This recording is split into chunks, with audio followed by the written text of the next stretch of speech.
बिस्मिल्लाहिर्रहमानिर्रहीम, अस्सलाम वालेकुम। आज मैं आप लोगों को बनाना सिखा रही हूँ यखनी पुलाव। बहुत ही लजीज बनती है, बहुत ही आसान है बनाना। बस झटपट बनाइए और मेहमानों से अपनी तारीफ़ें सुनते जाइए। ऐसी रेसिपी लेकर आई हूँ और ऐसी ऐसी मतलब इसकी टिप्स आप लोगों को बताने वाली हूँ मैं कि आपने बिल्कुल भी जो है ना इसको स्किप नहीं करना है। बहुत ही बेहतरीन आप लोगों के लिए ना आज की रेसिपी होने वाली है। ये देखिए, आपको शक्ल से ही जो है ना अल्हम्दुलिल्लाह कितनी खूबसूरत लग रही है, वैसे ही दिखने में इतनी अच्छी लग रही है तो टेस्ट कितना अच्छा होगा। 1.5 किलो जो है आप जो है बड़े का भी ले सकते हैं और बकरे का भी ले सकते हैं। गोश्त ले चुकी हूँ मैं। एक पैन में मैंने डाल दिया है और एक मीडियम साइज़ का जो प्याज था उसको डी शेप में काट के मैंने इसमें ऐड कर दिया। खुश धनिया जो है 1 टेबल स्पून वो मैंने इसमें ऐड कर दिया है। और उसके बाद सौंफ जो है वो 1.5 चम्मच जो है वो मैंने सौंफ इसमें डाल दी है, ये देख सकते हैं आप। उसके बाद नमक जो है 1.5 टेबल स्पून मैंने इसमें नमक ऐड कर दिया है। और ये जो है अदरक लहसुन का पेस्ट जो है 2 टेबल स्पून मैंने इसमें ऐड कर दिया है। पानी 6 कप मैं ले रही हूँ। आप लोगों ने इतना पानी लेना है कि बोटियाँ बिल्कुल जो है ना उसमें डूब जाएँ, बोटियाँ बिल्कुल भी ऊपर नज़र नहीं आनी चाहिए। बस आपने इतना पानी लेना है। ये देखिए, बिल्कुल मेरी बोटियाँ जो है वो बिल्कुल डूब चुकी हैं पानी के अंदर और इसे मैं अब पकने के लिए छोड़ दूँगी। अब ये देखिए, अल्हम्दुलिल्लाह मैं थोड़ी देर के लिए इसको जो है ना मतलब पकने के लिए छोड़ रही हूँ। जब तक मैं इसे पकाऊंगी जब तक इसके जो है ना गोश्त गल नहीं जाता। अब अगर बकरे का गोश्त होगा तो वो जल्दी गल जाएगा, लेकिन अगर जो है बड़े का होगा तो वो थोड़ा टाइम लेगा। तो आपने देखना है कि आपकी बोटियाँ गली हैं या नहीं गली हैं। अगर गल चुकी हैं तो फिर आपकी यखनी रेडी है और अगर नहीं गली है तो इसे आप पकने दें। उसके बाद दूसरे पैन में जो है वो 1.5 कप जो है मैंने जो है ऑयल डाल दिया इसके अंदर।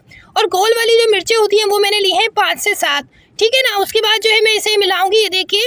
और जो मेरा ऑयल है वो बिल्कुल लो फ्लेम पे है, बिल्कुल तेज़ नहीं होना चाहिए, लो फ्लेम पे ही आपने इसे जो है भूनना है। ये देखिए, जिस तरीके से मैं कर रही हूँ उसी तरीके से आपको करना है। अब ये जो हमारी यखनी की जो बोटियाँ थी वो मैंने इसमें ऐड कर दी हैं।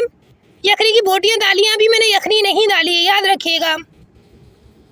यखनी की बोटियाँ डालने के बाद मैं इसे अच्छी तरीके से गोश्त में भून रही हूँ। ये देखिए कितनी आसान तरीके से, बहुत ही मज़ेदार। आज की रेसिपी सबको हैरान कर देने वाली है, तो लाइक ज़रूर करें, सब्सक्राइब करके बेल आइकन को दबा लें। टमाटर मैंने लिया है 1 लार्ज, 1 लार्ज जो है वो मैंने टमाटर लिया है इसके अंदर। और ये देख सकते हैं सब लाल मिर्च जो सब्ज़ मिर्च जो होती है ना, हरी मिर्च जो होती है वो मैंने चॉप कर ली थी। आप 1 से 2 इसमें ऐड करेंगे, ठीक है। इसके अंदर ऐड करके अच्छी तरीके से इसे भूनेंगे जैसे मैं भून रही हूँ, आसानी के साथ, बहुत ही मज़ेदार चम्मच के साथ। ये देखिए, बहुत ही आसान और मतलब ऐसी रेसिपी लेकर आती हूँ आप लोगों के लिए जो आप झटपट बना लेना, कोई भी परेशानी ना हो आप लोगों को। अब ये जो यखनी का पानी था वो सारा का सारा मैं ऐड कर रही हूँ। जो 4 कप हमारे पास यखनी बन के रह गया था, हमने 6 कप डाले थे और वो पक के जो है वो 4 कप रह गया था, वो इसमें ऐड हो चुका है। मिक्स गरम मसाला मैं इसमें डाल रही हूँ 1 टेबल स्पून।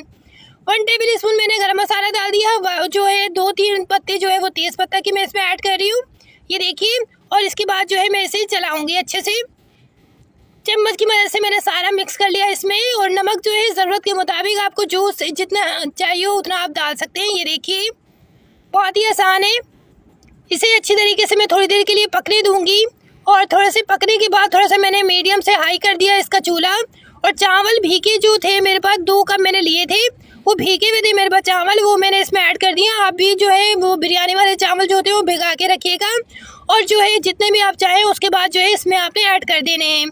और चावल डालने के बाद इसे मैं थोड़ी देर के लिए रख दूँगी। ये देखिए, थोड़ी देर के बाद 5-10 मिनट के बाद आप देख सकते हैं कि अब मैं जैसे ही ढक्कन हटाऊँगी तो अल्हम्दुलिल्लाह पानी हमारा सारा जज़्ब हो चुका है और हमारी बिरयानी और मसाला एक जान हो चुके हैं। अब मैं इसे चम्मच की मदद से एक जान करूँगी, सारा मिला लूँगी। ये देखिए कितनी आसानी के साथ मैं मिला रही हूँ, बहुत ही झटपट तरीका बता रही हूँ आप लोगों को। अब सारा मसाला जो है वो मैं चम्मच की मदद से जो है ना वो एक जान कर रही हूँ। बहुत ही आसान रेसिपी है। अब जो फ्राई की हुई जो मेरे पास प्याज थी 1 मीडियम साइज़ को मैंने फ्राई कर लिया था, वो मैंने इसके ऊपर से जो है वो ऐड कर दी है। ये देखिए, आपकी स्क्रीन के ऊपर मैं दिखा रही हूँ। और उसके बाद मैं इसे ढक दूँगी। मैंने इसे ढक दिया है प्याज वगैरह डाल के। अब मैं जो है क्या करने वाली हूँ, 15 से 20 मिनट के लिए इसे लो फ्लेम पे यानी दम दूंगी। और दम देने के बाद 15-20 मिनट के बाद जैसे ही आप ढक्कन खोलेंगे तो अल्हम्दुलिल्लाह माशाल्लाह आपकी बिरयानी जो है यखनी पुलाव जिसे हम कहते हैं, सॉरी बिरयानी नहीं है ये पुलाव है, तो यखनी पुलाव जो हमारी है वो माशाल्लाह अल्हम्दुलिल्लाह अल्लाह के फजल व करम से बिल्कुल रेडी है। जिसे चाहे सर्व करें, जिसे चाहे घर भेजें, आपकी तारीफ़ ही तारीफ़ होने वाली है क्योंकि ये बहुत ही लजीज बनती है। इसकी खुशबू से ही इंसान जो है वो महक जाता है। जब ये बनाते हैं तो पूरा घर महक जाता है कि आज वाकई कुछ खास बनने वाला है। तो एक बार ट्राई ज़रूर करिएगा। वीडियो पसंद आई हो तो लाइक ज़रूर करें, शेयर ज़रूर करें, कमेंट्स में ज़रूर करें और मेरी फैमिली के साथ जुड़ने के लिए कम से कम सब्सक्राइब करके बेल आइकन को ज़रूर दबा लें, क्योंकि इसी तरीके की आसान, सस्ती और बेहतरीन रेसिपीज़ मैं आप लोगों के लिए लेकर आती रहती हूँ। तो ये देखिए, इंशाल्लाह ताला मैं मिलती हूँ एक नई वीडियो में। जब तक के लिए अल्लाह हाफिज़।